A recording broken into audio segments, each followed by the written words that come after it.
दंडोत प्रणाम.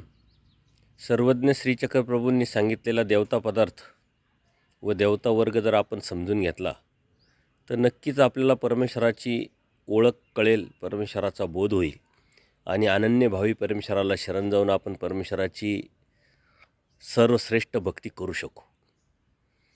ज्याप्रमाणे देवता वर्गामध्ये स्वरूप मर्यादेमध्ये वाढ होत असते, त्याचप्रमाणे देवता वर्गामध्ये ज्ञान, सुख, सामर्थ्य, ऐश्वर्य आणि प्रकाश असे पंचप्रकार पण असतात. आणि त्यामध्ये सुद्धा आठ-आठ पटीने खालील देवतेपेक्षा वरच्या देवतेमध्ये वाढ होत असते. आणि ती वाढसुद्धा विश्वदेवतेपर्यंतच आहे.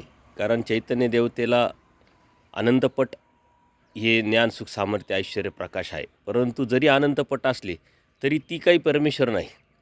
कारण हे देवतेचे ज्ञान, सुख, सामर्थ्य, ऐश्वर्य आणि हे प्रकाश जो पंचप्रकार आहे हे मर्यादित आहे आणि ते एक सिस्टमचा भाग आहे. ज्याप्रमाणे या सिस्टममध्ये प्रत्येक अधिकाऱ्याला काही ना काही अधिकार असतोच. ते काम करण्यासाठी आहे, समाजाला सेवा देण्यासाठी आहे.